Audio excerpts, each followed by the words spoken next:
Psiquiatria. Bom dia a todos. É um prazer estar aqui falando com todos vocês.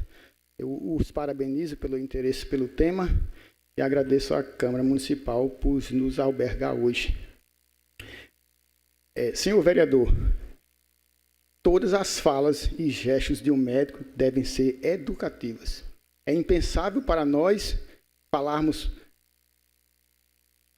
sobre assuntos grosseiros ou incentivarmos o uso de drogas e muito menos usá-las, por exemplo.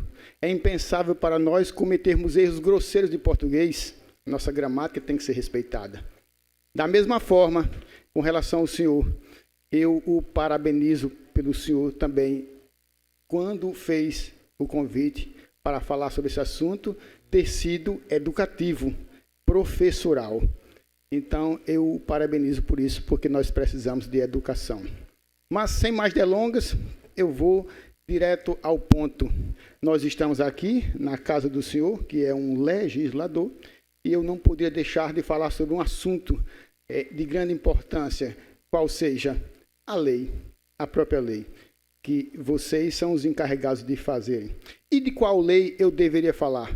De não outra, senão a Lei 10.216, de 6 de abril de 2001, que é a lei que deveria nortear as políticas públicas de saúde mental no nosso país. Essa lei, posso dizer que é uma lei boa, no mínimo razoável, mas o Poder Executivo, seguidamente, reiteradamente, tem ido no sentido contrário dessa lei. E nós estamos aqui para solicitar que o senhor, como legislador, possa fiscalizar e pedir para que essa lei seja cumprida. E de que se trata essa lei? É uma lei pequena, são 13 artigos, e vocês devem lê-la para não viver de ouvido, porque pessoas mal intencionadas falam o contrário do que existe na lei. Mas eu vou lembrá-los, pelo menos uma pequena parte. Eu vou citar primeiro o inciso 1º do parágrafo único do artigo 2º, quando lá está escrito textualmente: deve-se ofertar o melhor do sistema de saúde consentâneo às suas necessidades. O que é consentâneo? É de acordo com suas necessidades. Então, senhor vereador, se alguém está doente e é uma doença leve, então que seja oferecida uma unidade básica de saúde. Se o adoecimento é moderado, então que se ofereça um CAPS, uma comunidade terapêutica, um ambulatório de psiquiatria, um serviço de residência terapêutica ou outro serviço equivalente. E se o adoecimento é pior, é mais grave, é gravíssimo, é urgente, então que se ofereça um SAMU, uma UPA, um hospital psiquiátrico, de acordo com o paciente, de acordo com o caso do paciente. Nós nos adaptamos, e a lei deveria ser assim, ao paciente, não o contrário. Continuando com a lei. O inciso 1, 2 e 3 do parágrafo único do artigo 6º também é textual. Existem 3 tipos de internação: voluntária, involuntária e compulsória. A voluntária é quando o paciente não está muito grave e ele mesmo solicita essa internação. O segundo caso é involuntária. É quando o paciente, devido à gravidade, está incapaz de entender e se determinar. Então, alguém, um parente, por exemplo, vai solicitar o internamento. E a compulsória, quando um juiz determina o internamento, então o médico é obrigado a interná-lo.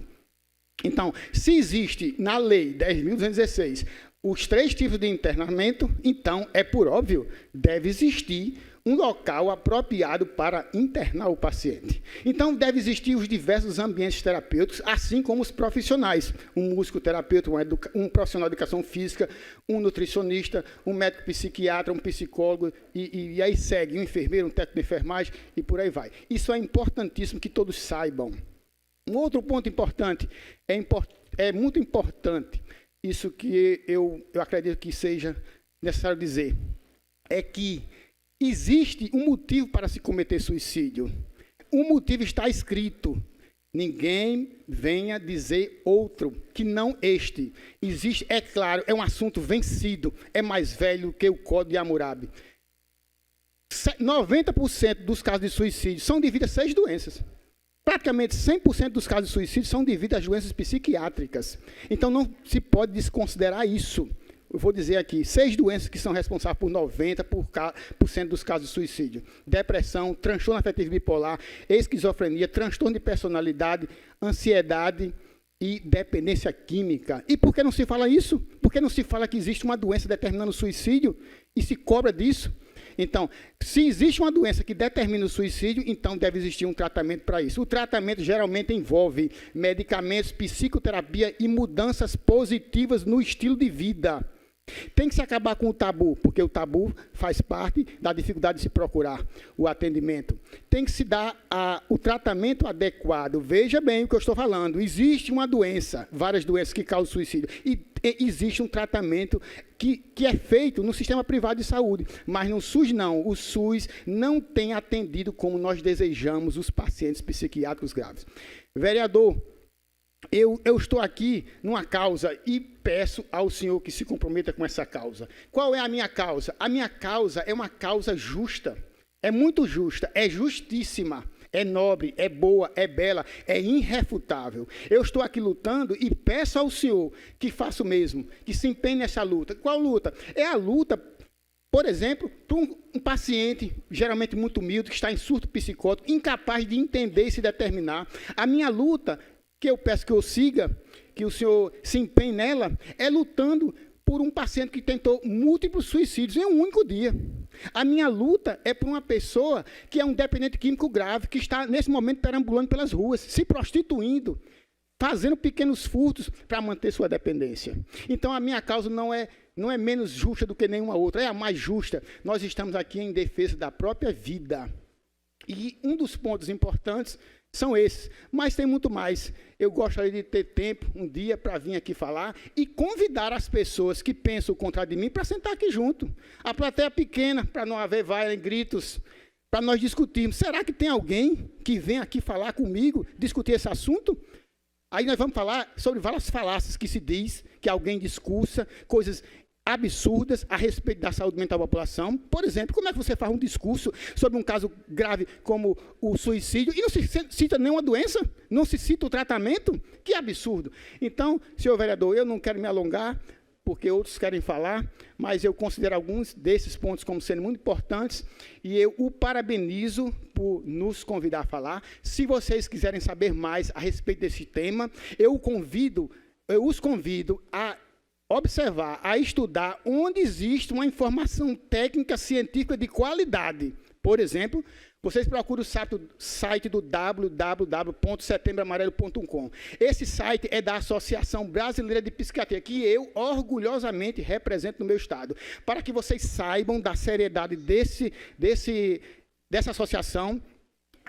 A Revista Brasileira de Psiquiatria é a revista científica mais importante da América Latina. Atentai bem, não é uma revista da medicina apenas, é de toda a América Latina. É a revista científica mais importante que existe, a Brazilian Journal of Psychiatry. O nome é em inglês, mas é uma revista exclusivamente brasileira. Nós temos orgulho de representar. O nosso Congresso Brasileiro de Psiquiatria também é o segundo maior congresso do mundo e nós temos orgulho de representar a ciência na América Latina, em primeiro lugar. Então, eu gostaria que vocês, quando procurassem saber a respeito desses temas, se informassem com quem tem qualificação para falar.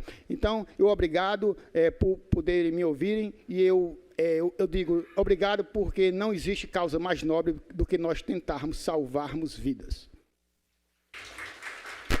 Bem, parabenizo pela sua fala, agradeço a participação do Dr. Hernani Pinheiro, aqui da Associação Norte Rio Grandense de Psiquiatria, e quero depois marcar para fazê-lo uma visita, dialogar mais, ouvir mais e poder aproveitar a sua disponibilidade, né, nessa causa tão nobre, para que nós possamos aí unir esforços nesse sentido. Muito obrigado.